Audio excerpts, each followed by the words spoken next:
Hello everyone, Chandrea here, just talking about the Shemika Cosey story that aired on Good Morning America. The first thing I want to say is I believe they did an amazing job with the story, giving the context of what happened that day with Shemika. My part was more of just talking about the details of her disappearance and things like that. So that was my area of it.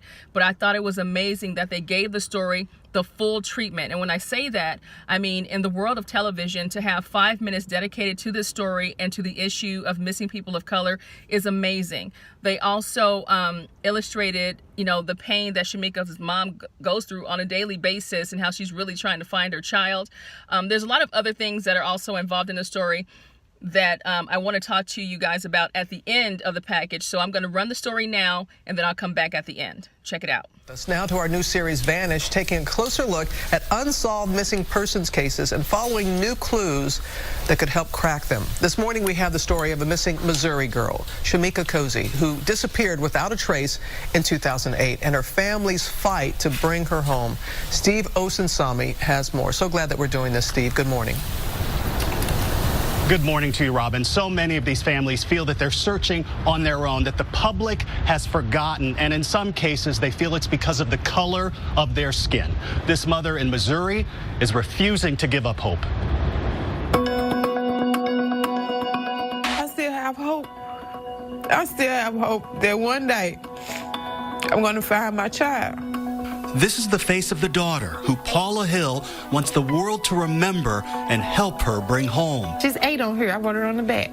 She wants people to see her daughter the way she does to this day, a little girl in pigtails. It's very hard living day to day, not knowing where your child is. Her name is Shemika Cosey, and the moment she disappeared is burned into her mother's memory. On December the 28th, 2008, that was the last day that I seen her. And it was a normal day. You've come back to this neighborhood a number of times. Oh, yeah. Shemika Cosey was here, spending the night with her cousins just a few days after Christmas in 2008, when everyone woke up in the morning and discovered she was gone. She was 16 years old, a door was unlocked, and police just outside St. Louis believe she ran away, so they never searched for the girl. They're not doing anything because they think she's gone on her own.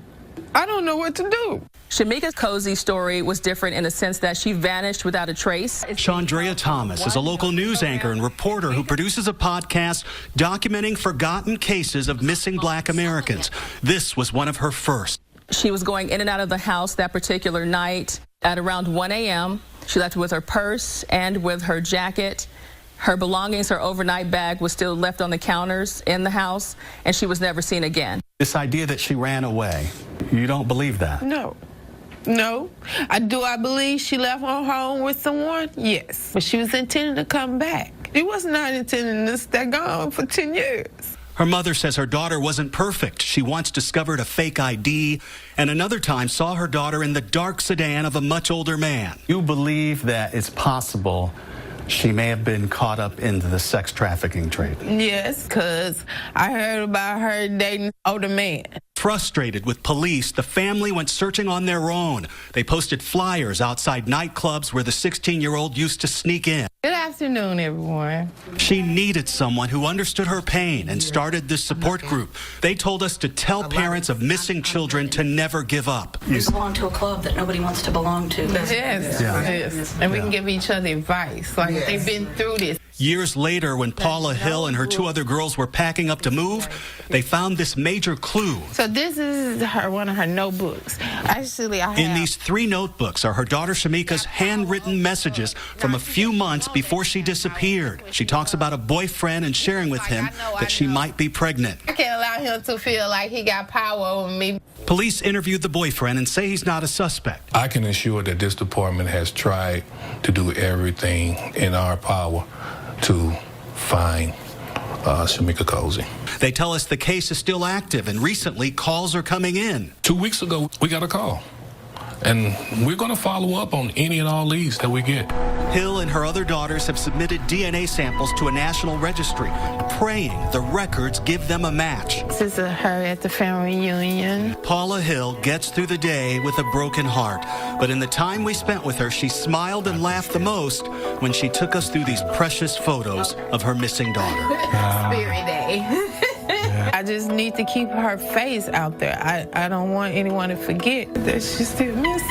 Because you certainly haven't forgotten. Please take a look at your screen. These are age-progressed photos of Shemika Cosey, produced by the National Center for Missing and Exploited Children. She is now 26 years old. She may be going by the name of Mika. If you have any information on her case, please call 1-800-THE-LOST. You can also visit our website for more information on Shemika Cosey's case, as well as information on those other missing people who are being searched for by her mother's support group. I got to tell you, Steve, when you saw the support group, how many families are going through what Shemika's family is going through, Steve?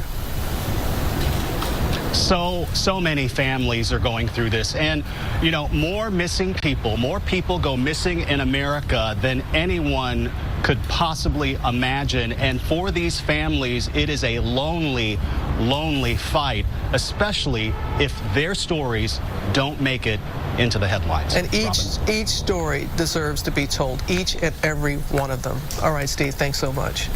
And so often we're telling the stories of missing women and girls of color especially, so it's great that we are shining a light on this. All right, I appreciate you guys for checking out the story. Hopefully you got some more insight into Shemika's disappearance.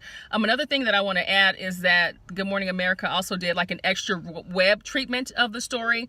So they did include some of the stories and the missing persons cases that involve the family members that were in the story. So you can check that out online as well.